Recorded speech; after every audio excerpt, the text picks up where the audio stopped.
Happy birthday to you. Happy birthday dear you. Happy birthday to you. Hello friend, Ram Ram. तर स्वागत आहे तुमचं माझ्या चॅनलमध्ये. चॅनलचं नाव आहे वर्षा लाईफस्टाईल. तर माझ्या भाच्याचा बड्डे होता काल, तर बड्डेसाठी मी आलेली होती.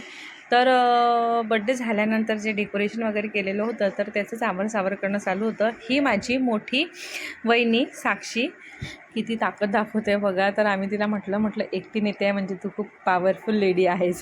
आणि दुसरी वहिनी गौरी, तर तिला म्हटलं तू कामाच्या धाकाने इथून पडालेली आहे, म्हणून ती मला बाय बाय करून गंमतमध्ये ती पण चालली गेली. तर तुम्हाला दिसलं असेल तिने बाय बाय केलं. आणि त्यानंतर माझ्या 2 मुली आणि माझा भाचा गाडीमध्ये खेळत होते. आणि त्यानंतर परत ही एक वेळा तिची ताकद दाखवत आहे की बघा मी नेऊ शकते एकटी. तर म्हटलं नको बाई, तू एकटी नको नेऊ, मी तुला हेल्प करते. तर बघा आम्ही दोघी मिळून तो कॉट समोरच्या हॉलमध्ये आणलेला आहे. तर काल हा कॉट मागच्या रूममध्ये ठेवलेला होता. त्यानंतर ही छोटी वहिनी माझी गौरी बघा कसे बलूनने खेळत आहे. आणि याचं वेगळंच काही चालू होतं. आमचं तिकडे कामं म्हणजे यांचे कामं चालू होते. आणि माझ्या घरचे त्या गाडीचं रिमोट त्यांच्याजवळ होतं आणि त्या गाडीला कंट्रोल ते करत होते. आणि त्यानंतर ह्या दोघींनी पूर्ण व्यवस्थित घर करून घेतलेलं आहे. आणि ही गाडी दादूच्या बड्डेला माझ्या पप्पाने दिली, म्हणजेच त्याच्या आजोबांनी त्याला गिफ्ट म्हणून दिलेली आहे. तर खेळणं वगैरे झाल्यानंतर आमचा दादू बघा किती देवधर्म करायला लागलेला आहे आता.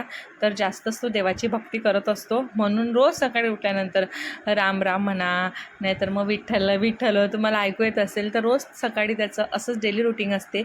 आणि हे मला नाही माहिती, मी आज त्याला असं बघितलं, पण माझ्या घरचे सांगतात की हा रोज देवाजवळ बसून असं काहीतरी देवाचं नामस्मरण करत असतो आणि खूप चांगली सवय आहे.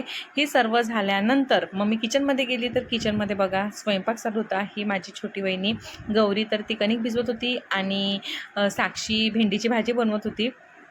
ते झाल्यानंतर मी यांचा व्हिडिओ बनवत होते.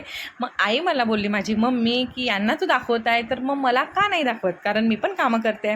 तर बघा मला बाहेर नेते की तू इकडे मोबाईल घेऊन ये आणि यांना दाखव की मी पण कपडे धुत असते. तर माझी मम्मी पण कपडे धुते बघा. माझी मम्मी पण खूप कामं करते कपडे मशीनमध्ये टाकायचं. ते झाल्यानंतर मी परत घरामध्ये आले, भाजी वगैरे झाली, पोळ्या झाल्या आणि माझ्या मुलीला पहिले आधी जेवण करायला दिलं. त्यानंतर म्हटलं मी पोळ्या बनवते, तर मला ते बनवू देत नव्हते.